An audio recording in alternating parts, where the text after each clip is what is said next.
We have $6 or $7 trillion coming into our country, and we've never seen anything like it. Oh, it's the going markets are going to boom. The stock is going to boom. The country is... It's going to boom. It's going to boom. 5 booms. You know, like 9/11, lots of booms. Stock market is getting hit just like 9/11. Big booms.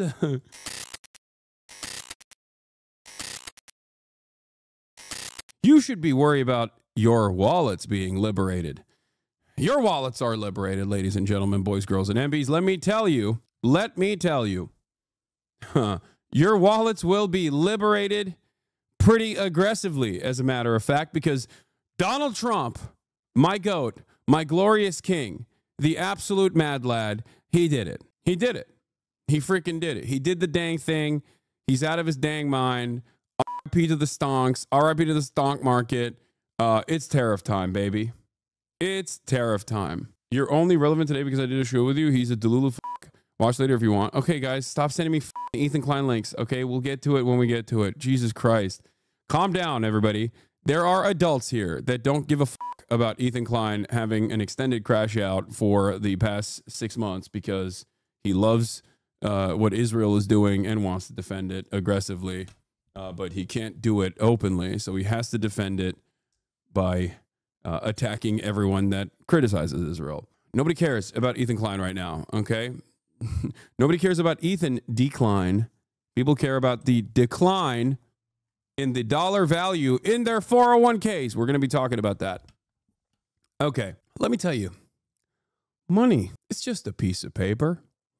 Or in this day and age, in this economy, it's just a number on your screen. If you close your eyes, it goes away. If you close your eyes and maybe even doodle a couple extra zeros, it feels like you have even more of it. Money is fake. That's all it is. And not having it is also fake. And having it is also fake. Elon Musk will wipe out multiple billions of dollars of net worth like it's nothing, overnight sometimes, right? That's cool. I'm just telling you, these are the conversations you can have with your landlord when, rent comes around. And because you have purchased bananas that month, something that we just simply don't grow in the United States of America, and now you have to pay $11 per banana, maybe $20 per banana.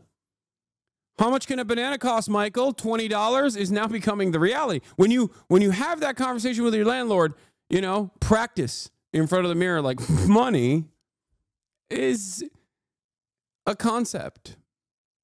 Math. What do these words mean? These are the questions that we're going to be tackling today, because maybe the value of the dollar is not so valuable. Maybe money is not so important. Who knows? Who knows what will happen? Maybe we should read Grapes of Wrath again, because it seems like that's where we're going. Let's start off by talking about how tariffs work. Or no, instead, let's start off with Donald Trump. Yesterday was Liberation Day. Libertad. The day of Libertad. Donald Trump finally came out and said, hey, enough is enough. America, after being at the forefront of developing a complex network of supply chains that simply benefit the American consumers in a way that completely eviscerated the American working class, in a way that only benefits American capital owners, so that they can constantly chase profits overseas by manufacturing goods and products and commodities overseas and completely gutting the American middle class and the American working class, leaving them in destitute circumstances. Donald Trump said, enough is enough. We ate good with global trade, with free trade for quite a long time, and we want to eat even better somehow. But because I have no solutions, I've decided I'm going to put tariffs on every country on the planet, with notable exceptions: North Korea, Russia, and, well, Iran got 10%, I believe. But North Korea and Russia, I believe, are 2 countries that didn't get it. But also, we don't really do any trade with them, so I don't think that's all that impactful. But Donald Trump, Big T, the T-Dog, the T-Man, he said, Tariffs galore. It's the most beautiful word in the language. It's the most beautiful word for the most beautiful world and the most beautiful girl. Tariffs. That's right. Let's take a look at the tariffs that were placed upon Penguin Island and McDonald's Island. Places where we have a tremendous trade deficit with. Now, why am I talking about trade deficits? I'll get to that. I'm spoiling it. Let's talk about this first. With President Trump's new tariffs, take a look at this map. It shows the countries targeted by the president's trade war. Markets around the world are responding this morning. Our own market here is facing much, much lower. Yeah, and because there is serious concern about the potential shockwave through the consumers' bottom line. We'll be breaking down a potential impact, but first, let's go to our senior political correspondent, Rachel Scott, at the White House. Good morning, Rachel. Also, I forgot. Michael, good morning to you. These tariffs are sweeping and the impact will be widespread. A move that will not only reshape the U.S. economy, but could also shatter relationships with our closest allies as businesses and companies prepare to raise prices on everything from clothing to groceries. I can't tell. Is this good? Don't forget Mauritius. What do we even buy from them? What about Cambodia? What What are we doing? Every country got slapped with a tariff so bad that countries that got 10%, like Turkey, were like, okay, he likes us. Donald Trump is behaving like an abusive husband, okay? Donald Trump is behaving like an abusive father, beating the shit out of everybody, okay? And the ones that only get the backhand one time are going, oh, he must like us a lot. That's the situation in front of us right now. That's what's going on. My fellow Americans, this is Liberation Day. This morning, President Trump dramatically escalating his global trade war, announcing his most sweeping set of tariffs yet on goods from every country that trades with the United States. This will be indeed the golden age of America. It's coming back. The president declaring a national emergency and putting into place what economists are calling the highest tariff since the early 1900s. Starting this morning, a 25% tariff is now in effect on all foreign cars. That could raise the price of new vehicles by more than $6,000. Then on Saturday, a 10% tariff on nearly all foreign imports. Roughly 60 countries, including some of America's closest trading partners, will face even steeper tariffs. A 20% tariff on products from the European Union, and an even higher 34% tariff on products from China. The president saying it's all in response to what other countries are imposing on the U.S. If you want your tariff rate to be zero, then you build your product right here in America, because there is no tariff if you build your plant, your product in America. But experts warn those tariffs will only lead to higher prices on everything from groceries to clothing, iPhones to cars. Some analysts say in a worst-case scenario, it will cost close to $1,800 for every American, $7,200 for a family of four. They're going to touch everything from going to the grocery store to going out to restaurants to even having to go to places like the movie theater. Patrick Cumrow owns an... I'm being so for real when I say this. The entire thing that holds American society right now together is treats and the affordability of treats and basic goods, okay? When that goes away, Americans, I think, which are otherwise incredibly servile and also brain rotted with peasant mindset, will actually riot, okay? I think Americans will riot like the French did. If their treats are that expensive, if their food is that expensive, and then paired up with like obvious layoffs that come through, recession, or the Great Depression, the greatest depression of all. Cheap commodity consumption is the real riot tax in this country beyond the marginal benefits that you can potentially claw through the welfare structure. I'm telling you, this is huge. But it's also a complicated situation because as someone who is not a free trade advocate, okay, I'm in this unique mindset where I have to clarify some positions as I did yesterday, and I will talk about that as well. But of course, the MAGA cultists have basically started doing this. They've started. You do not need the new iPad. You do not need the new cell phone. You do not need the new video game console. You want them. There's a big difference. And if you look at the people whining about the tariffs, I challenge you to ask them how their lives have been affected in any way. This right here would lead to someone getting assassinated if it was like a leftist saying this under Joe Brandon. And some did. Some did say this. You know what happened to them? Joe Brandon lost. Kamala Harris lost. This is psychotic.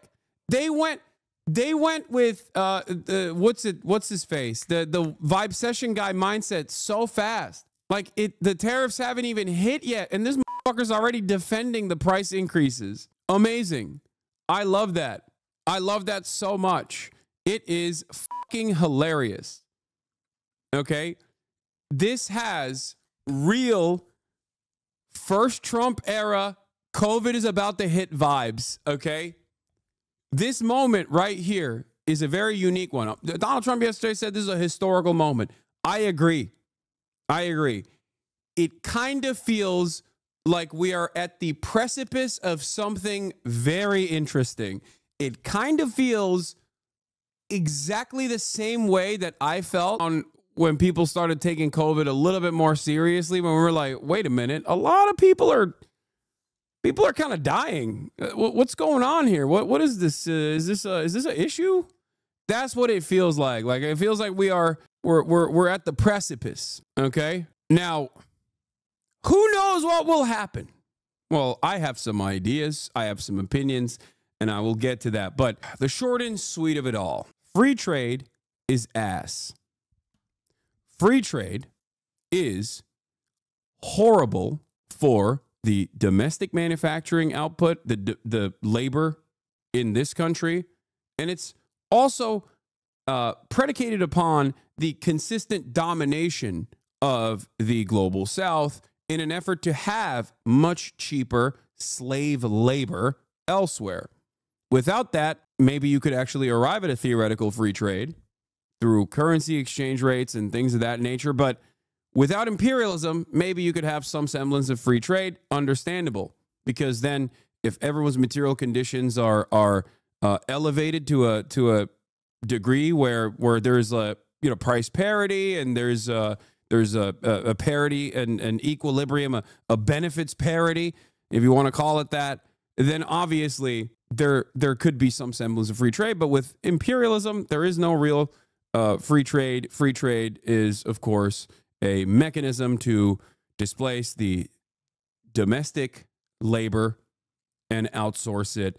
And it was done by American business owners, people like Donald Trump. Make no mistake. When Donald Trump says these other countries are fucking us over, not anymore, he's lying to you.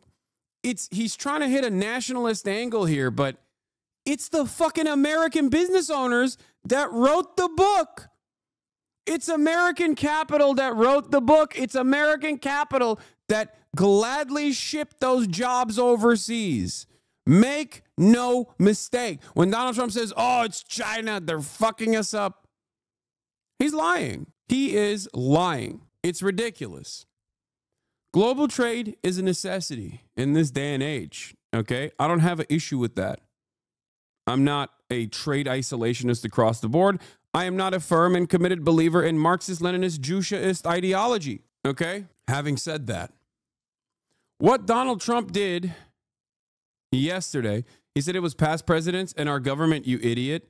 No, you are the idiot, because you don't understand. It is not our past presidents and our government. It is American capital owners that betrayed the American working class. Shut the fuck up and listen to the adult in the room who's explaining to you, because guess what?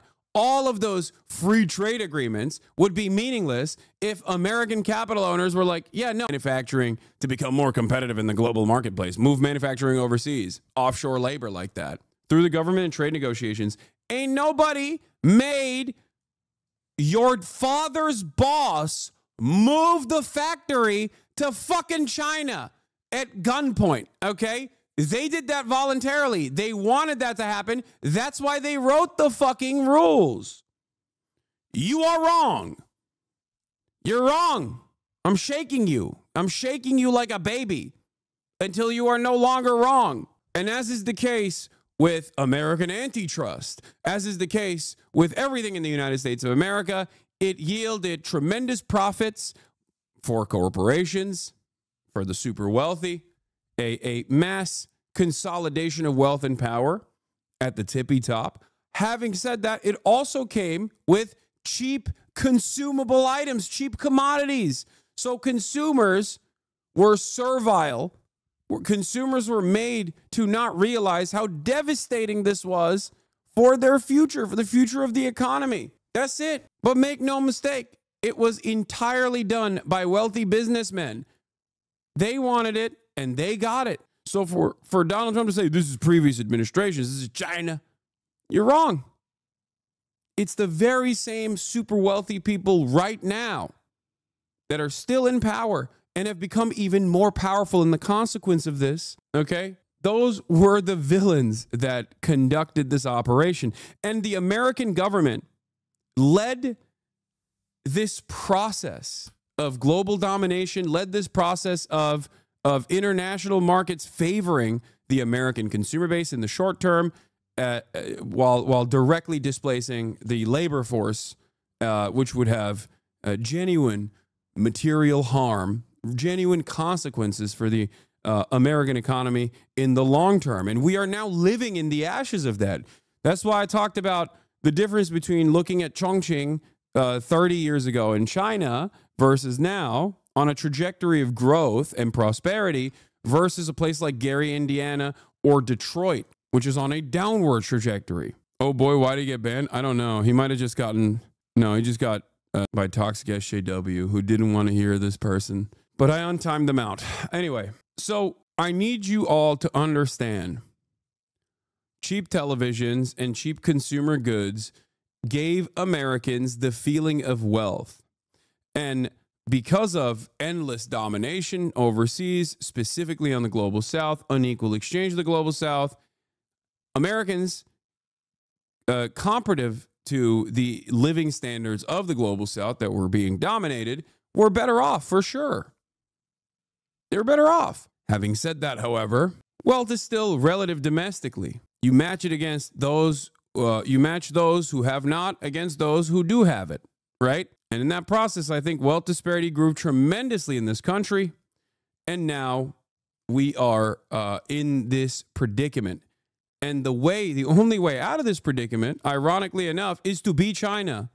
Is to, efendim baba, okay, is to do China, is to literally have industrial trade policy, nationalization of key sectors, boosting manufacturing, a federal jobs guarantee, a federal jobs program. That's how you're supposed to get out of this. With central planning. You're secretly excited about this all, don't lie.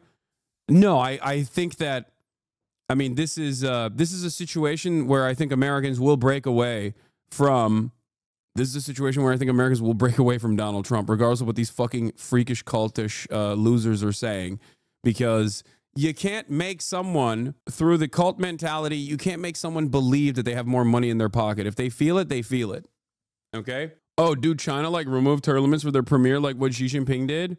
Yeah, ironically enough, that question you're presenting is exactly what we are doing. We're doing the bad parts of Chinese governance and not the good parts of Chinese governance. America already had a surveillance state. It is accelerating. America, at the very least, cared about like a theoretical free speech. It's eroded. We're moving in the Chinese direction in all the worst ways, in all the wrong ways, and not moving in the Chinese direction in all the best ways, in the right ways. Even development, rapid urbanization, massive infrastructure projects, massive infrastructure expenditures. This is the problem. That is the issue. Because people ask, like, what's next? How do we get out of this? How do we get out of this rut? And the reality of the matter is you only get out of this rut with serious government investment. That's the only way to get out of this. You cannot rely on the capital owners that put you in this fucking place, put you in this problem to begin with. You cannot rely on the magnanimous nature of capital owners. You cannot bully them through tariffs to to boost manufacturing domestically, that process will take far too long. You still have to have serious control over that transition. And Donald Trump seemingly is not interested in doing that at all. This is a problem. This is an issue. And I don't think people understand it. The reason why I bring up all this stuff is because I am not anti-tariff. I've never been anti-tariff. I've never been anti-trade protectionism. However, what Donald Trump is doing is not trade protectionism at all. And that is very important. That's important to understand. That's important to address. And we must address it, especially at a time when there's a lot of confusion, because you got Sean Fain, who I love, who I admire, who I think is brilliant, revolutionary, and very very critical of the Trump administration, coming out and saying some of these tariffs are good. And I want to cover that. I want to cover the Democracy Now! Piece that famous Marxist professor Richard Wolff talked and responded to the Sean Fain statements on. I don't think Sean Fain took an L necessarily. I'll describe to you where he's coming from, why he's saying the things that he's saying, because the UAW's official position is that tariffs aren't bad. Free trade is bad. Okay? And we'll get to that in a second. But Auto repair let's shop in Glendale, Wisconsin. Will you have to raise prices for your customers? Absolutely. Yeah, absolutely. By how much? I guess the minimum is going to be 25% on all parts. He worries his business will suffer. What we see is it kind of freezes. Why are you not anti-tariffs? No. Make no mistake. I'm anti everything that Trump did yesterday. I am completely against it. And I will tell you why I'm against it. I'm saying I'm not against tariffs on principle. Like, I'm against free trade on principle, especially because as it stands currently, free trade is not actually free. It's not being done. It's not being conducted amongst equal parties. Free trade is conducted with the global south. It's called free trade. It's not so free. It fucking hurts the domestic manufacturers, and it hurts the domestic labor force. It only helps capital owners seek out higher profit margins, basically, by offshoring to countries that we have dominated, that are going to have a cheap industrial base, an industrial labor force, as opposed to ours. It is a mechanism of extracting wealth once again. Money freezes the willingness for customers to spend because they don't really know the future. And in North Carolina, a state already hit hard from Hurricane Helene, some business owners say they have no choice but to raise their prices. It's not a matter of if, it's a matter of when we will have to raise prices. The president is confident the tariffs will bring jobs and manufacturing to the United States. Some auto workers applauding the move, but acknowledging that could take time. I don't think it's going to be that long, but we have to be patient and let it happen. The administration sending a warning to other countries not to retaliate. This is not a negotiation, it's a national emergency. Markets around the world tumbled, with our allies denouncing the move, some even vowing countermeasures. Democrats quick to point out the president's campaign promise to lower prices for American families, but the president betting big here that this will bring manufacturing jobs. You know what's funny about all this? If I'm a European leader right now, I'm fucking pissed, because this entire global trade structure was directly designed by American businessmen and European businessmen as well, but specifically dominated by American businessmen. We built this complex web. We took advantage of this complex web for decades. And now Donald Trump's like, nah, I'm done. I want more in return from you. And the reasons why he's doing this are there's the suggestions that he's making, like what he claims he's doing this for, and what I know is the real reason why he's doing this. And I'll be very honest with you. It's clear. This is to try and decouple the West, specifically the United States of America, from China as the manufacturing hub of the planet. That's it. Okay? This is seen as a matter of national security. This is a national security concern from the perspective of the anti-China hawks in the American government. They understand that if China were to not be so restrained in the future one day, and all of a sudden stop the flow of treats to the United States of America, especially as China has implemented initiatives to create secondary markets for themselves, specifically in Africa, developing Africa, and using that as a market to sell to.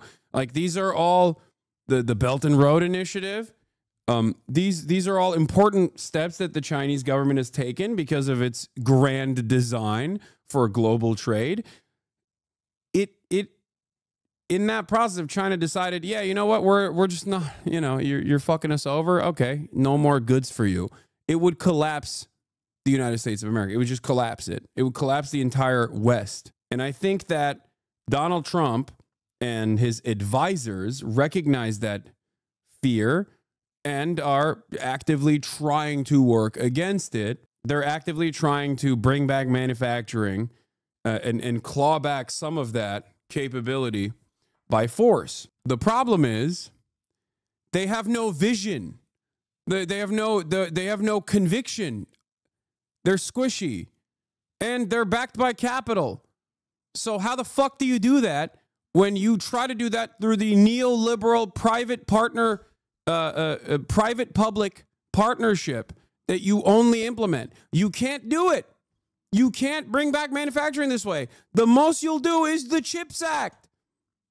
Ironically enough, what Biden was doing was the extent of what you can do if your vision within the neoliberal framework. That's it. And without that, without even the CHIPS Act, for example, without actual investments into American manufacturing, there is no world where you can just simply rely on companies going, yeah, let's build our factories here in the United States of America. And this is a dangerous prospect for numerous reasons, because it will backfire for a couple different reasons. The lack of vision, the lack of Chinese vision, Chinese style central planning vision within the American government will inevitably lead to massive failures. Why?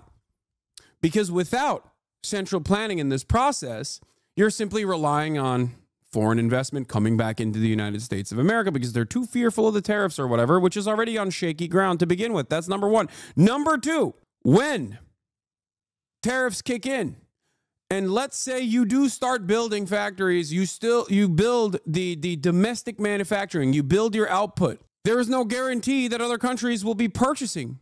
The trade deficit is what Donald Trump wants to fix. But there's no guarantee that the other countries are going to start purchasing these commodities from the United States of America once it's made in the United States of America. That's number one. Number two, you build the manufacturing, okay? You shut off trade internationally. You shut off trade from China that way because now you have an alternative. You have the domestic production, okay? Great, fantastic. You have the domestic production. No one is going to pay tariffs because no one is going to be purchasing foreign goods. So all of a sudden, the tariff faucet is closed.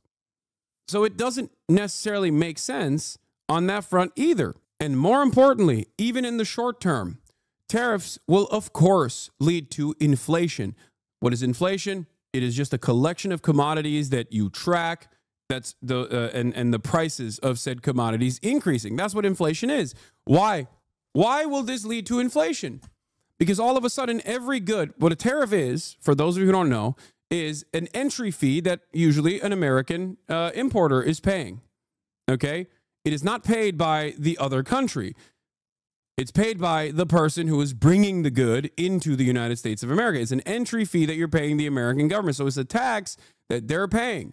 But that tax carries over to you, the consumer. How does it carry over to you, the consumer? Because you pay the entrance, you pay the entrance fee for the good that you're shipping into the United States of America, and then that automatically increases the price of the thing that you're selling because they have to keep their profit margins the same. God forbid they eat away at their profits. They're never going to do that.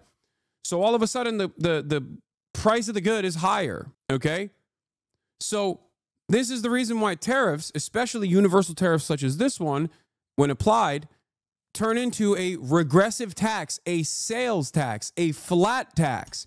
What is a regressive tax? A regressive tax is a tax that harms the working poor a lot more than it harms the wealthy.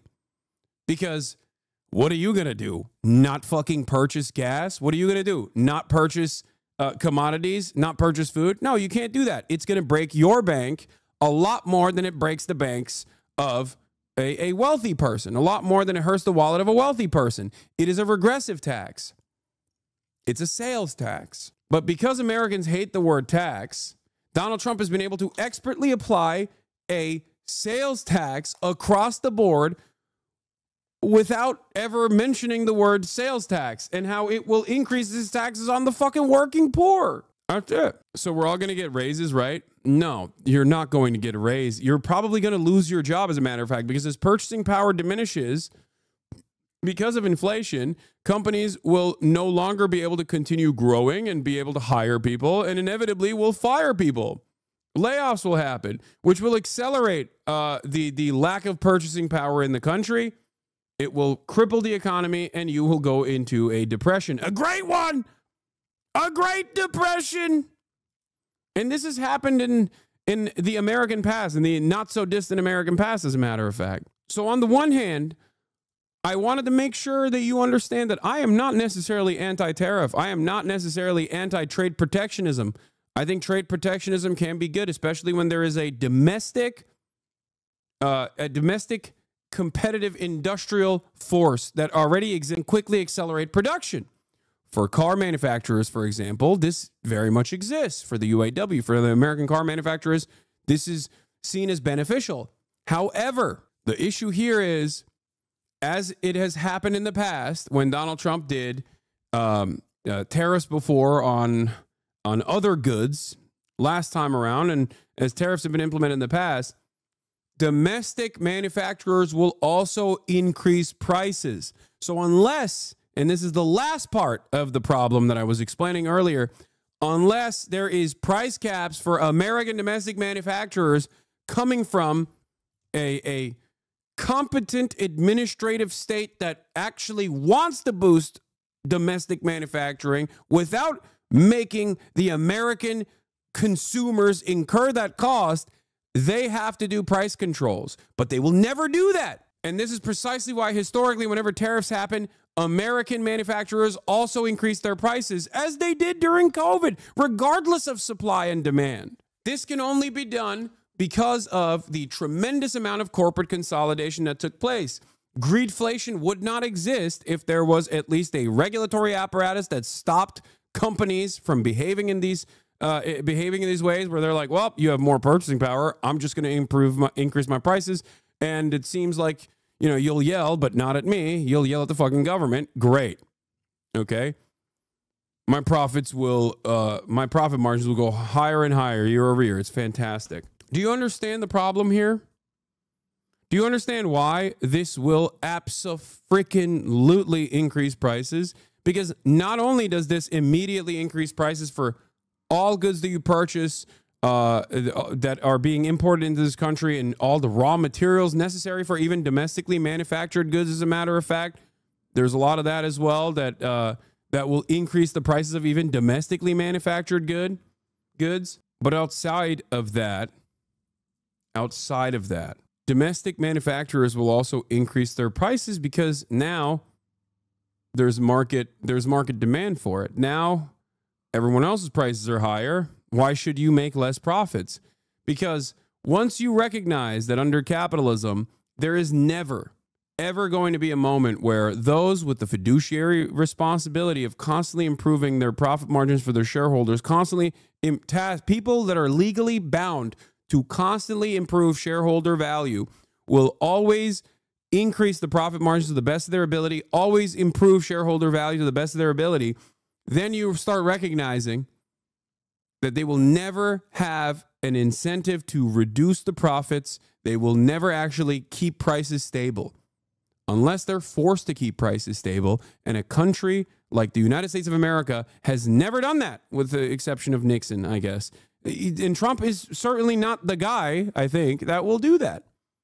This is why prices are slated to fucking explode. That's it. Meanwhile, President Trump has said the market is going to boom. And boom it has. And boom it has. Now let's watch Time doing how tariffs work from 2 months ago. Hopefully this will be a quick and short explainer for you. U.S. manufacturers make cars for $100, and they are selling briskly here at home. But the Chinese enter the market. They set their prices at $75. U.S. cars don't sell as well. The government decides to help the U.S. car makers, and they slap an 100% tariff on Chinese car imports. The companies that do the importing pay the tariff to the government. They typically raise the price of their products to cover it. Now, cars from China cost $150. Yeah. Consumers flock back to U.S.-made cars, and even if China goes, all right, we'll lower the prices of our cars even further to help out the importers, okay? Even if they say, we'll help out the price of it, we'll help out on our end, the tariffs are usually so high that Chinese cars, once they do enter the American marketplace, because of the profit incentive from the importers, the middleman in that situation, they will still not be able to compete with American manufacturers. However, the Chinese cars on the marketplace are $150. These cars don't stay at $100. They go up to $125. Sometimes they also go up to $150. Do you understand? Because the same incentive structure, the same profit motive exists for the domestic manufacturers as well. So they take advantage of the market and they also increase their prices. Is good again. China may even open plants to build cars in the U.S., adding U.S. jobs to avoid the tax. But China likely retaliates and slaps tariffs on U.S. goods, making them more expensive overseas and hurting U.S. exports in different industries.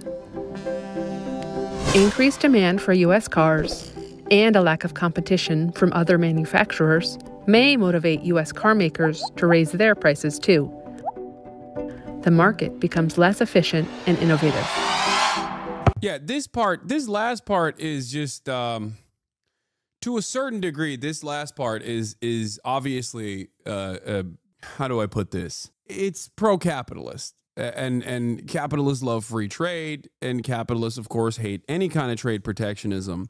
There are obviously short-term negative pressures on the market, for sure, when any kind of trade protectionist policy is implemented.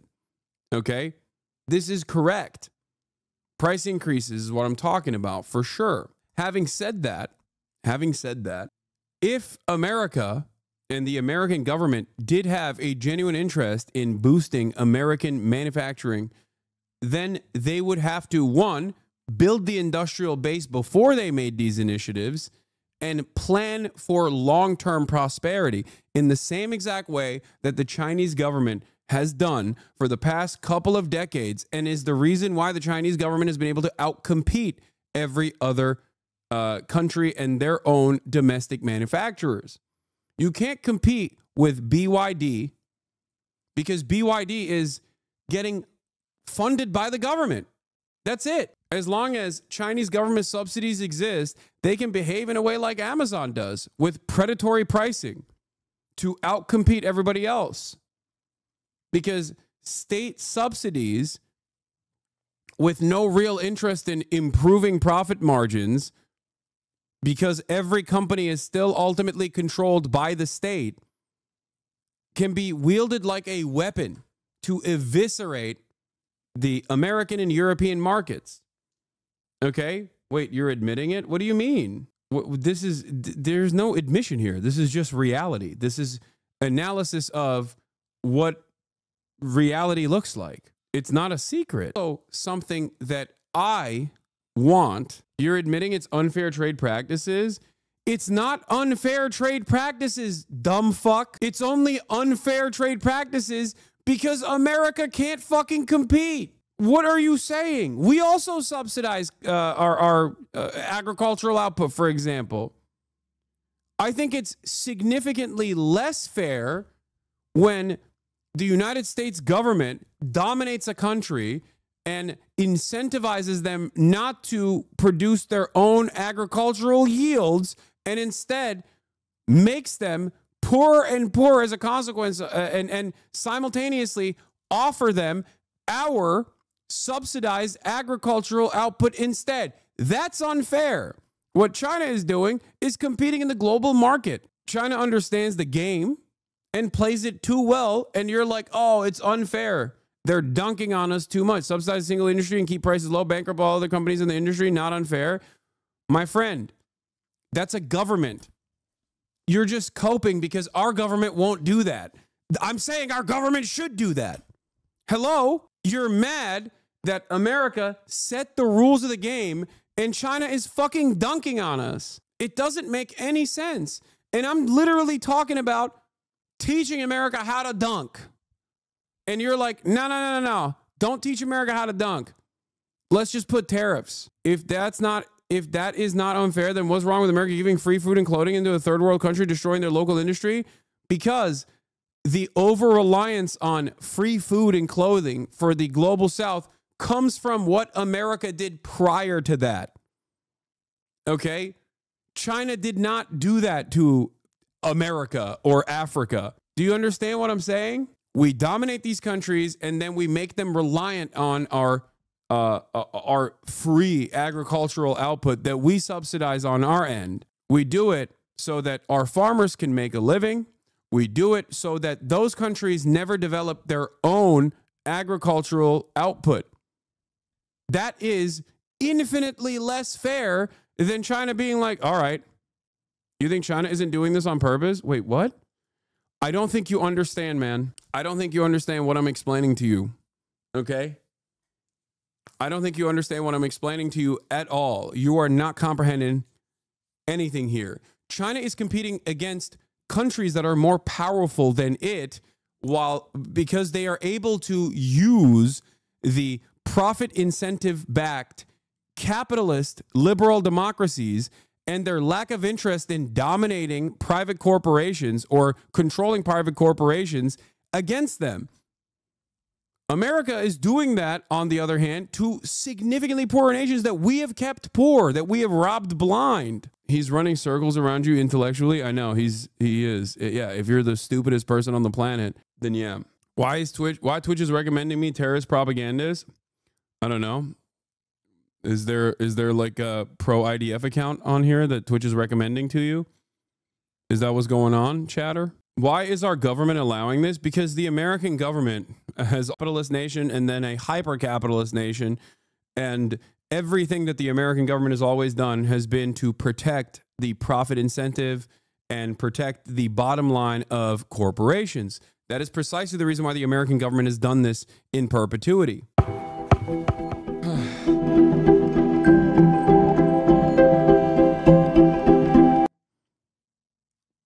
That's it. Stephanie Ramos, you are at the port in Newark, where goods are shipped from all over the world, billions of dollars worth. Good morning, Stephanie.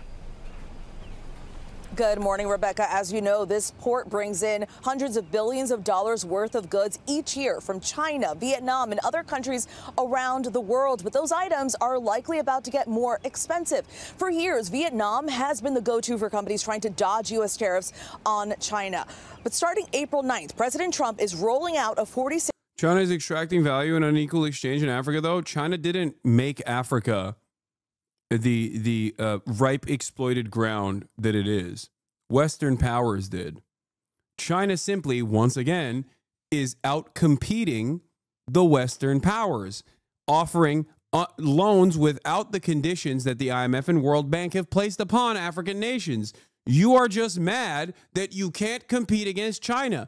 And it's funny because you're nothing. You're just like a normal guy like me. We have no say in this process, and we don't even fucking reap the rewards of this process. And here we are defending the American and the Western Empire's decisions. Like, what the fuck is this? It's just pure Western cope. And it's funny because that cope that you're demonstrating is old cope. It's cope from 10 years ago.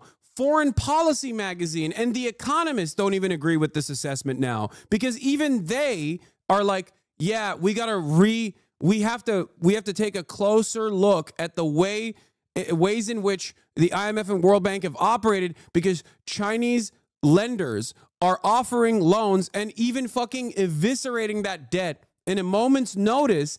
And it's significantly better. And they're doing that to enter these marketplaces. And they're doing that so that they can actually develop these marketplaces, so they can actually sell to these marketplaces. China is in the process of developing a secondary market in Africa. That's what they're doing. They're trying to generate new customers. America, on the other hand, and Western powers, on the other hand, have never treated Africa in the same way. And that is precisely the reason why China can get to do that. Oh yeah, China's extracting mineral resources from Africa, which they use to build more value-added products to sell back to them. China will never give up their IP and tech to give African countries technology that would actually allow them to climb the economic ladder. Again, the age-old adage once again comes true in the chat over and over again. Like, this person does not work for the Atlantic Council, and yet here he is repeating the same fucking sentiment, even though he's just like a random dude. What's it to you is the question that I ask, especially as America and the American government right now is destroying your fucking future, destroying your prospect for ever retiring. And you're over here still giving lectures about China. Age-old adage, once again, when China comes here, they build a hospital. When the Westerners come here, they give us a lecture. That's it. That's what you're doing. That's all you got. All you got is this. And it's funny because you're not even a Western diplomat. You're not working for the IMF. You're not working for the Atlantic Council. And here you read. It does not make any sense to me whatsoever. I don't understand it. Yeah, I mean, we've already covered this. Whenever China comes, they build a hospital. Whenever America comes, they bomb our hospital. Okay, that's different. That would be the MENA region. China would never be able to take advantage and develop these new relationships with African countries if it wasn't for the West's evisceration of African nations and consistent exploitation, hyper exploitation of African nations. You understand that, right? They look like they're wonderful liberators in comparison to the Western Empire and the forces that have dominated and kept African nations poor. In the words of Parenti, you don't rob a poor man, you rob a rich man. It's not like Africa and African nations are poor across the board. They are actually resource rich. They're rich in labor power. They're rich in resources. It's just that they have been robbed blind and purposely kept underdeveloped by Western forces.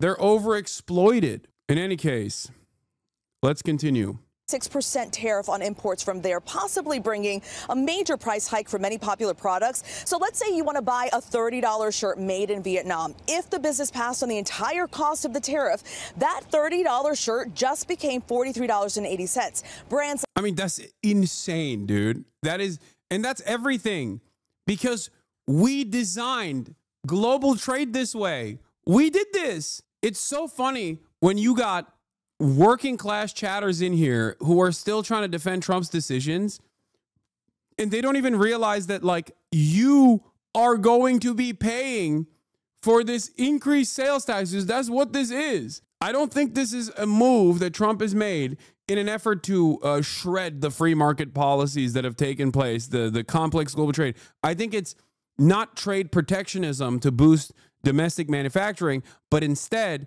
to decouple the United States from its over-reliance on China and other countries within the sphere of influence of China that America and the Western nations have relied on for far too long for cheap consumer goods. But because there is no vision there to boost domestic labor and boost domestic manufacturing, that this is just simply a fucking additional sales tax that you're paying for. And you're defending it. You're defending it because of a guy who is from a class that literally did this to you and ruined this country's economy in perpetuity, is telling you, actually, it's good that you're paying the sales tax because somehow, somewhere along the line, it's going to fix itself. It's hilarious. It's ridiculous. It's fucking peasant mindset. My lordship, I will give you more. The rest of the peasants are withholding grain from you, my lordship. I will make up for the demand. Take my wife. Prima nocta, your grace. like Nike, Hasbro, even Apple have shifted some of their product tariffs on China. But Nike could face a big blow. The company produced 50% of its footwear and 28% of its apparel in Vietnam in its 2024 financial year. And here's another big change. Popular cheap brands like Shein and Temu will face steep tariffs for the first time as the White House ends an exemption preventing tariffs on small dollar shipments from China. So what can you do? Well, first check the labels, see where your favorite products are made, and consider buying from elsewhere. And if you're on a budget, consider buying secondhand. It's a really great way to avoid these new tariffs and be more sustainable too. But with the changes coming, this could really reshape everything you wear, from your shoes or even the toys that your kids play with. So get ready for a shift. Michael. Yep, you're right. Get ready for a shift. All right. Breaking news. Trump asked point blank about stock market plunge following tariff announcements. Let's see how he responded.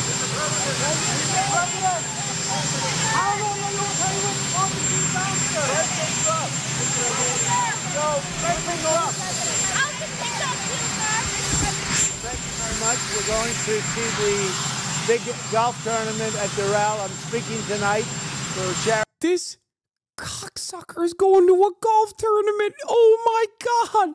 Are you fucking joking? Ain't no fucking way. Are you kidding me? Dude, no. Dude, if you are a Republican and you voted for this man and he just gutted your nest egg for a fucking retirement that you will never have, and then turns around, he's like, I'm going to a golf tournament, baby. Everything is grocery. Everything's computer. And you're like, that's right. That's my heaven sent president right there. He's got the heavens mandate, brother.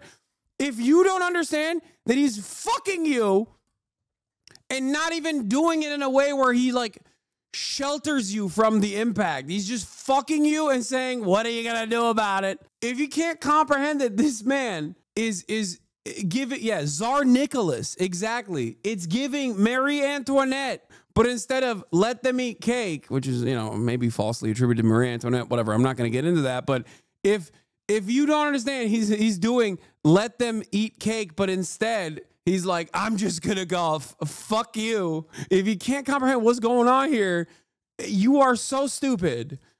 Oh my God.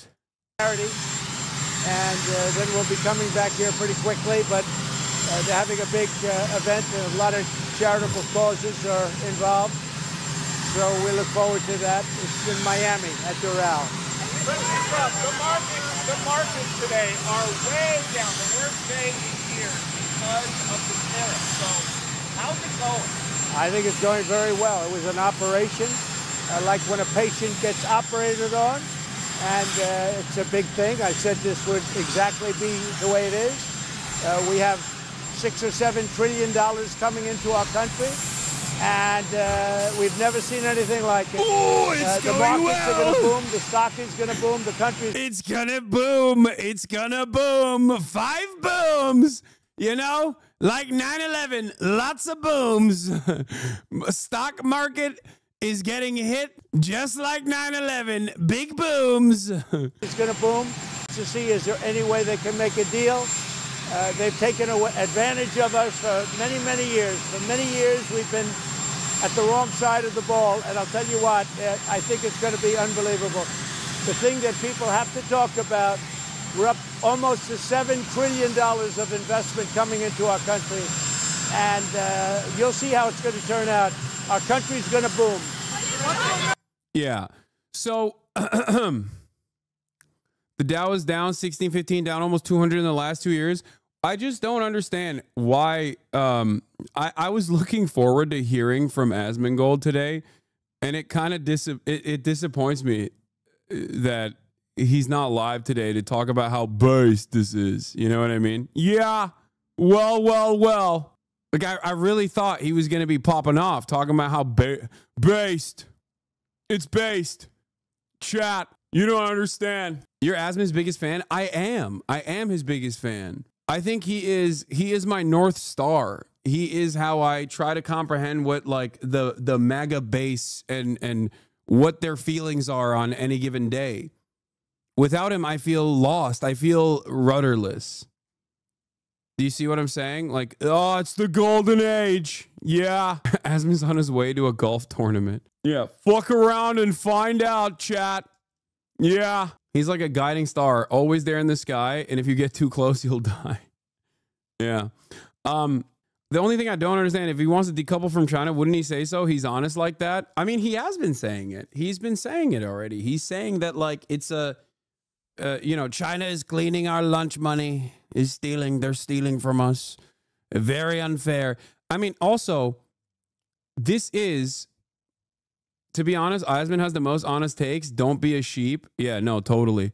Honest takes. Like, yeah, trans people. Yeah, titties in video games. USAID came after boobs in video games. Yeah, and I hate it. That's why I think it's all right.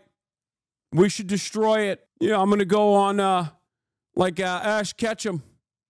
I'm going to go on one of these immigration hunts. Yeah. How do you, all the supposed free thinkers just completely lost in the sauce, thinking that Donald Trump signing off on fucking no more trans women in sports is actually a real initiative. Meanwhile, your pockets are getting fucking cleaned out. You dumb fuck.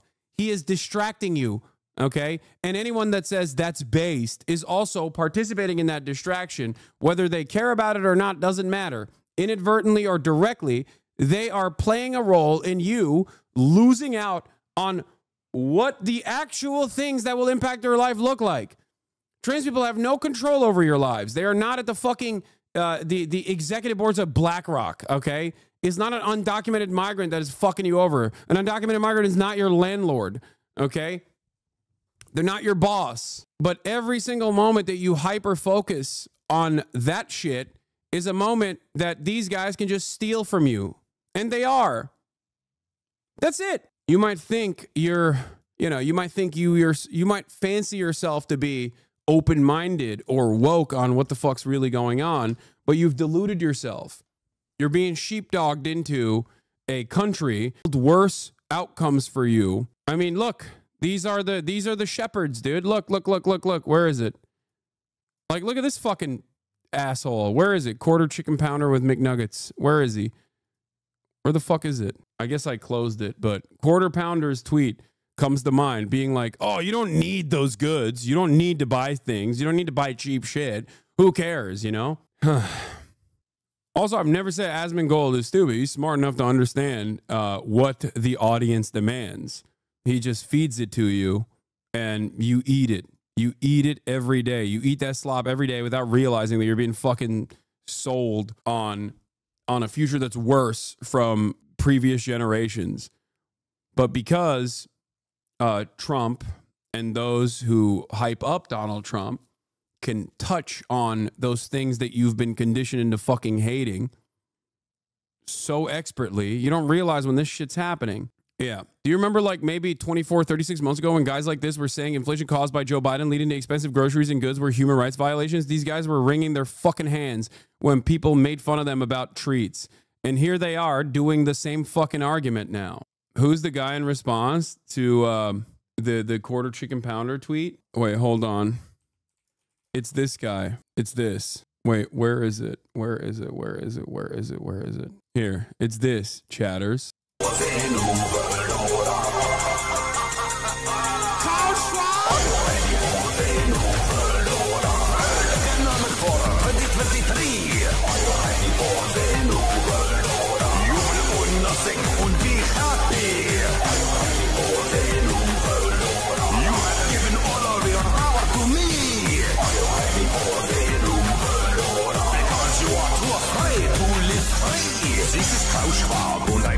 Say you must give more of your rights away. Your sacrifice is the only remedy for the real pandemic.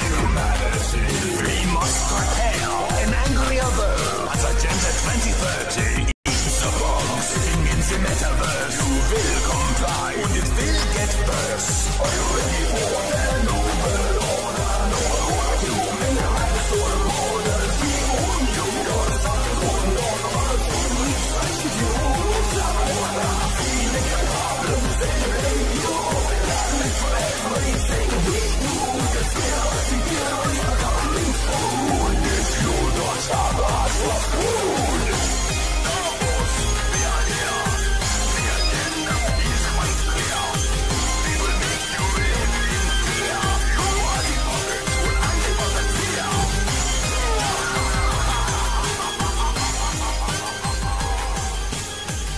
Yeah. These are the same people that cry because they couldn't go to Outback Steakhouse for 4 weeks. Yeah, they're doing the same shit. They're doing the same shit, which you know, I will address and I will get into in a little bit. But let's keep looking at the glorious stock market crash. Okay, stocks are plummeting. Are you ready for the new world order? Now we begin with the breaking news from Wall Street. Trading has been underway now for just about 30 minutes, and nervous investors, very nervous investors, are weighing in on President Trump's historic new global tariffs. The early assessment, deep concerns. Almost all goods entering the United States will face a new tax of at least 10%, and that means inflation-weary Americans will see even higher prices on virtually everything. And that adds to the deepening concerns among economists that the U.S. and indeed much of the world may be on a collision course with a recession. Let's begin this hour with CNN business and politics correspondent Vanessa Yurkevich. She's in New York watching all of this unfold. So Vanessa, where do the markets stand right now? Wolf, markets are tumbling as investors are really digesting worse than expected tariffs. You have the Dow, the NASDAQ, and the S&P all down below, as you can see there, 3%. Retail stocks in particular really selling off. Nike, Adidas, Lululemon, these are companies that source a lot of their goods from abroad, countries that are now under higher tariffs. And just look at the countries that were hit in yesterday's announcement. You have the European Union, 20% tariff. You have Japan, 24%, China, 34%, and Vietnam, 46%. Key trading partners to the U.S. Investors are worried what this means for businesses and then, of course, those businesses' profits. But let's just reset. What do we know right now? We know that there are auto tariffs in effect right now. But coming on Saturday is that 10% universal tariff on Wednesday, higher tariffs on about 60 countries, tariffs on auto parts, foreign auto parts on May 3rd, and then maybe coming additional tariffs on lumber, semiconductors, and I'll add copper there as well. And as you mentioned, Wolf, there is talk of what this could mean for a recession. I just spoke to an analyst who says that the longer that these tariffs stay in place, the more likely that there will be a recession. We also heard from Mark Zandi from Moody's Analytics, who said if they follow through, if these tariffs go into effect, I'd buckle up and brace for impact. A recession seems more likely than not. Wolf? All right, Vanessa Yurkevich in New York for us. Thank you very much, Pamela. Well, Wolf, the White House and Republican lawmakers concede that the ripple effect of the tariffs will cause some pain to Americans. But the White House says it's the initial cost to revive manufacturing jobs in the U.S. Too much winning. You'll say, Mr. President, we've done enough winning. Please, we no longer want to win. We no longer want to win again. Too much winning. I'll say, no, you'll keep winning. Here's what the vice president said this morning. For 40 years, we've had an economy that rewards people who ship American jobs overseas and raises taxes on American workers, and we're flipping that on its head. We're going to cut taxes for American workers and for American companies that build here. We're going to make it harder to ship American jobs overseas. It's a total shift in the way that we've done economic policy in the United States of America, but it was necessary. Hey, Americans, I know that you've seen your 401ks diminish by like 30%, but have you said thank you yet? Have you said thank you recently? Have you said thank you, Mr. President? Because pay goes away, that'll only cause you to grind harder. I'm doing this for you. I'm doing this for you. Have some respect. Yeah. Have you said thank you once? I don't hear it. All right, let's go live now to CNN White House reporter Elena Trina. Elena, what else are you hearing from the administration this morning? Well, Pamela, it's clear that the White House has been very intentional in its messaging. You know, despite some of the president's defenders, Republicans on Capitol Hill, others who have argued that the president is a pragmatist at heart, that perhaps he would pull back on some of these tariffs, it's clear they were wrong. The president was serious about this. And as Vance just laid out, and as we've heard from other top advisors this morning, he is committed to these tariffs really because he fundamentally believes the United States is getting taken advantage of, and he wants to really break the trading system that has been built over the last 70 or 80 years now and see this realignment. Now, we heard from Press Secretary Caroline Leavitt this morning. She was speaking with CNN. She said that, you know, this isn't going to be a negotiation. This is a national emergency. Listen to how she put it. The president is firm in his approach, and the president is... Yeah, J.D. Vance also revealed the second incredibly nefarious side of this, which is that this is like the other purpose for this. I've mentioned this a couple times in the build up to the tariffs, where, you know, when Trump says something and he's put his mind to it, like, he will do it. And when there's too much backlash, he'll maybe claw it back a little bit and say, I fixed it, even after he broke it, right? But in the lead up to it, I kept repeating, like, there's a couple things that he's going to do here, which is, I think he's trying to abolish income tax, which is insane. It is like one of the only progressive taxation methods that the government has, even though it still tremendously benefits capital owners, because capital owners get taxed at a much lower rate because they get taxed on capital gains rather than straight income, right?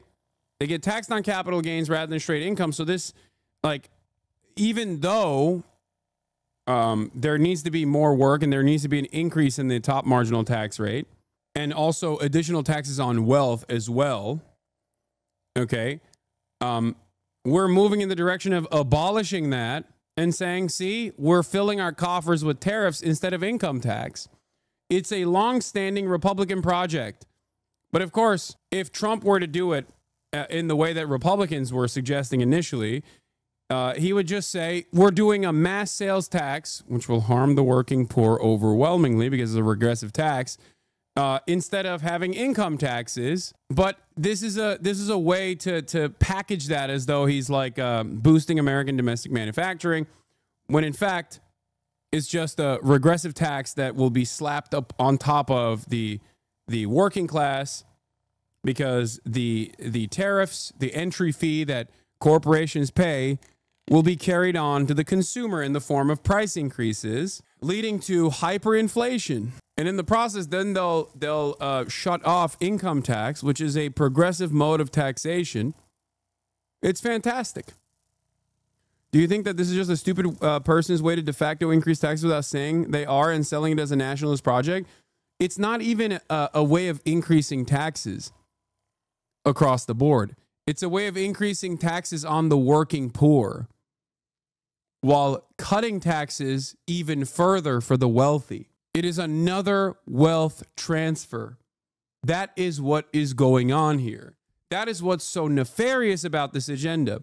Because I don't believe that Donald Trump is pro-labor, pro-working class at all. I'm sorry. He has done nothing that shows me that he is genuine about his interest in boosting domestic manufacturing. I think he's simply using this tariffs structure to, one, undermine the World Trade Organization because of the favored nations benefits that China gets. And he wants to decouple trade from China. He wants to claw back as much trade from China as possible and other developing nations as possible, because the Trump administration is, I think, more honest about the death of American empire than neoliberals are. They realize that America is dying, China is dominating, and they want to fight back to the best of their ability in the interim. But I still think it's going to fail, because in order for this to be the American prosperity decade, you would need to ironically do China shit here in America, something that I've been advocating for quite a while at this point. That's what's going on. Donald Trump and his admin understand that China is dominating. And they want to, because they don't like that, and because they're terrified of the prospect of no longer, they want to claw back as much manufacturing as possible. But because they are allergic to nationalization and initiatives that the government controls and government-funded initiatives that are in the public sector, they will not be able to fix this problem. And all this will work. All this will do is basically yield super profits for the super wealthy once again. That's my assessment here. And that's where I think the UAW's analysis and even, and I'm afraid to say this, like Sean Fain's assessment here falls short of what is actually taking place. Is ensuring economic stability here in the United States of America. This is a common sense policy. And if these countries wanted to negotiate, if these countries wanted to do what's right, they've had 70 years to do it. I think, Pamela, the end of her answer there, saying they had 70 years to negotiate, is really key here, because that's the question now. Where do we go from here? We're going to see, as Vanessa just laid out. Yeah, like Jonah Furman, obviously doing comms for UAW, friend of the show, Jonah. He's great. Says, GM moves to increase production of light-duty trucks. GM production increases out of its Fort Wayne plant, according to Reuters. Jonah says, I guess strategic tariffs can work. I wonder if people smirking about other blue-collar layoffs will acknowledge and celebrate this or just keep defending a broken trade status quo. These guys understandably despise free trade, the free trade agenda and the free trade reign. And Trump is breaking that, but I don't think he's breaking that at the behest of labor. I think he's breaking that in a really stupid way. In a way that Americans would not see the benefit from. In a way where... Wait, hold on 1 second. I generally agree, but I also think that this might also be a pretext for seizing emergency powers. He's actively trying to throw the country into anarchy in order to deploy military domestically. I hope I'm wrong. I don't know about that. Always seems like a catch-22 since we're also moving jobs back to the imperial core. Happy to see more domestic union jobs, but do you think it strengthens the labor movement internationally? I think it raises the share of profits going to labor when multinational corporations have to pay $37 an hour instead of $3 an hour. I just don't think it's going to happen. I think this is going to lead to the American working class becoming even more desperate. And instead of wages increasing, the more desperate domestic labor force will work not for $37 an hour, but instead for $25 an hour. That is what I fear. That is what I worry. I think this is a very optimistic assessment. And it is virtually impossible for me to feel optimistic about a Trump future. That's it. That's what I think. All of these different countries in kind to these tariffs and retaliate. That could further escalate this trade war now. And so that's really the key question. One thing as well, just as we watch the stock market, is that the president has been far less reactionary to how the stock market is in this term, in his second administration, than in his first. We have been told repeatedly now not to see him react to the stock market directly because of this. Instead, he has said repeatedly now that he believes there will be some short-term pain. So I'd keep that in mind as well as we cover this. Pamela? All right, Elena Treen, thank you so much. Wolf? All right, Pamela, as we mentioned, analysts now say that President Trump's tariffs will likely plunge the global economy into recession this year. Some countries say they're hoping they can negotiate with the U.S., while others have vowed swift retaliation. Listen. We had been requesting the U.S. government to review its unilateral tariff measures at various levels, and we are extremely disappointed and regret that such measures have been implemented nonetheless. Our intention remains to secure a deal, but nothing is off the table. We will continue to make the strongest case for these unjustified tariffs to be removed from our exporters. We are going to fight these tariffs with countermeasures. We are going to protect our workers. The entire global economy will suffer from these ill-considered decisions. Stock markets across Asia have already tumbled after President Trump's announcement. Now China has vowed to counter what it calls bullying tariffs by the United States. I'm going to go live to Beijing. CNN's Mark Stewart is on the scene for us. Mark, what kind of retaliation potentially could we see from China? Right. What do you mean? They're going to do retaliatory tariffs, and your tweet about this? Oh, yeah. China President Xi will meet with European leaders, including France President, Spain Prime Minister, and EU President in Vietnam in the coming weeks amid rising global trade tensions over U.S. tariffs. Europe seeking greater intimacy with China and Southeast Asia to offset U.S. reliance. Gift wrapping a Chinese century of prosperity, accelerating the inevitable demise of American empire and gift wrapping the Chinese century of prosperity. My biggest mistake was not learning Mandarin. My biggest mistake was not shipping my ass out to China to be doing white monkey jobs out there for decades and setting myself up. It's not too late. I was early to the market with China glaze. Many people yelled at me. Many people freaked out over it. And now many of you will learn this hard lesson. Yeah, this is from the first Trump term. Xi and Trump have afternoon tea at Forbidden City, where Donald Trump, his granddaughter, speaking Mandarin. Like a Chinese letter.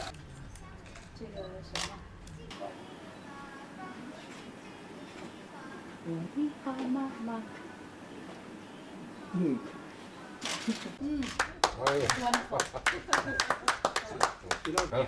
all over the world. She could get a 100. Okay, so full score. She's living my dream. He's living my dream. I wanna sit across the table from Xi Jinping and tell him Ti Shang Tai Yang Hong Ya Hong Dong Dong E Xi Shong De Tai Yang Xi Ma So Dong E Da Ling Da Wo Men De Xi Feng Ge Ren Men Fan Shen Dang Xiang Zhao Zhou Zhu Ren Ya Yi Xi Yo E Ya Ya Xi Yo A Ren Men Fan Shen Dang Xiang Zhou Zhou Zhu Ren. That's my dream. That is my dream. That is my destiny. Okay.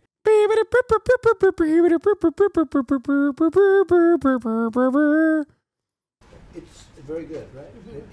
She's very smart. She is her grandfather's little angel.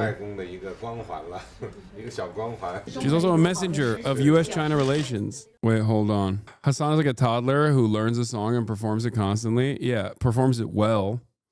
She would deservedly send your ass to camp if you did that. Yeah, okay. Well, I would still be in China if that was the case, though. I think you are meant to help save the United States of America and with it the rest of the Western world, not run to China. I mean, I'm trying, but I don't think people want to hear what I have to say. You're brainwashing us all. I can almost sing it just from how much you do.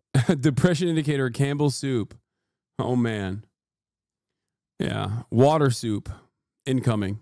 Good morning. China says fight back, but if this is a war, it's not necessarily revealing its plans about how and when it will strike. It certainly has the option, though, of continuing on the tariff theme by instituting more tariffs, more punishment, specifically targeting American farmers. Right now, China imports a lot of soybeans from the United States. There are existing tariffs. Certainly, China could double down on that. But what's been interesting all day today, China's been very much taking on this diplomatic tone, talking about themes of resolving differences, urging the United States to cancel the tariffs. So it's kind of this wait-and-see mode as this April 9th deadline approaches. There is certainly an economic side to all of this, but there's also a lot of ego involved. Both Xi Jinping and Donald Trump want to look strong on the world stage. As one analyst mentioned to us today, it's the real question of who will fold first. Nonetheless, as you mentioned, this is creating a lot of anxiety, not just here in China, but across the entire regions. Markets are not looking at this favorably. We saw declines across many of the markets in Asia, including Japan, which of course is home to. Do you know your speed reacts are popping off on Bilibili? They love your takes on China and want you to come. Are they popping off? I mean, it doesn't seem like there's a lot of views on it. I wish there were more views on it. I can't tell how many views it's getting. It's like 17K, 34K. I wouldn't say they're popping off.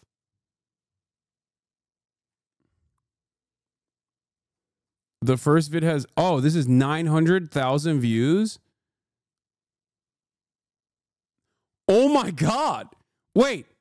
900,000 views, 440,000 views, 420,000 views. Oh my God. Oh my God. I got motion. I got motion on Bilibili. Let's go. Woo! Let's go, baby. Let's freaking go. Oh my God. Oh my God, my dream. My dream. It's becoming a reality. Let's go. Finally. Oh, we are so back, dude. We are so back. It wasn't even plan B. This was plan A, baby. Plan A. The auto giants, including Toyota and Honda. Wolf. All right, Mark Stewart in Beijing for us. Mark, thanks very much. Pamela. And stock markets in Europe also took a tumble. Let's go to after China, President man, Trump please. announced- Oh, dude. Honestly, we got Cuba coming up, and I'm gonna set up China too. We got to do it. Holy moly, we got to do it. Oh my God. Oh my God. Announced 20% tariffs on imports from the EU. So let's go live now to Paris and CNN senior international correspondent Melissa Bell. Melissa, how big of a blow Look, a senior European official has been talking to me just a short while ago about the figures. They were handed this 30-page document yesterday. Europeans are contesting a bunch of the figures. They say that it's full of mistakes. There are things that have been seen applied, tariffs applied to them twice. Overall, what Europeans are saying is that if you look at the last 3 rounds of tariffs that have been applied to them, it is 70% of all European goods that head to the United States that are now the subject of tariffs. That is 380 billion euros worth of goods. So it's a huge blow to the European Union. And what's interesting is that the Commission is saying on one hand that it's going to seek to negotiate. The high-level negotiations with Washington begin, we understand, even tomorrow afternoon. But at the same time, they're really preparing for a war. They say that they did not start, but that they are ready to wage. And what they say their biggest asset is the biggest single market in the world. So 450 million consumers that they say they're going to protect, but also use in their fight. So things like, for instance, sourcing soybeans elsewhere than the United States, motorcycles, the sort of goods that you would expect them to seek to buy from other partners in the United States. But more than that, the Commission has a bunch of more measures, retaliatory measures up its sleeve that could hurt, for instance, big tech that make, say, Europeans 30% of their profits in the EU. Europeans are preparing to fight back, and to fight back quite aggressively, Pam. All right, Melissa Bell, thank you. Wolf? All right, Pamela, let's get some more right now on all the breaking news. Joining us, the New Jersey Democratic Senator Cory Booker. As you know, he just set the record, I should say, this week. Bro, this is so funny. The Cory Booker stuff fell apart in spectacular fashion because of Trump's destruction of global trade. It is but a mere afterthought now. Like I told you that people weren't going to give a shit about this, but I didn't predict that it would fizzle out so quickly. For the longest floor speech in the modern Senator, thanks so much for joining us. I want to talk about your marathon speech in just a few moments, but let's get to the breaking news first. Users on Chinese platforms call you a China anchor. Like a pro-China anchor? Because I am. What kind of impact, Senator, are you expecting these massive Trump tariffs? Wait, you really do have motion? 4K likes, 133 coin dono. HasanAbi, watch speech, Shaolin Temple. I must go to China. 449,000 views, dude. I told you guys that the HasanAbi industrial complex has to also maintain a dominant presence on all Chinese platforms. And I'm glad that people are doing it. I'm glad that people are getting in on it. I hope that the Chinese HasanAbi heads are popping off. As you guys know, I do not maintain IP anyway. I don't care. I'm very Chinese like that. And therefore, go forth and prosper. What kind of impact do you think they will have on American consumers? Well, I'm already hearing an explosion of a reaction from across my state, and people from across the political spectrum are angry and upset because they know the impact it's going to have in New Jersey on jobs, on businesses. But for our consumers who are already struggling under a president this last 73 days that said he would cut their costs before he even did this, inflation was going up. Before he even did this, the stock market and people's 401k accounts were going down. Before he even did this, the consumer confidence was down. Before he even did this, Midas Touch, Brett Cooper, Fox News, Brian Tyler Cohen. Now this impact. Am I even on this? I'm not. I got no motion, man. I got no motion. My channel is dead. Dead. I wonder how many Q1 2025 Midas Touch got 1 million new subscribers. This is crazy. Pretending to be Chinese after pretending to be Japanese, huh? Shh, Caroline, shut up. I never did that. Shh, don't ever repeat that. You take like 5 days to upload, bruh. Lost a Rubin report. I know.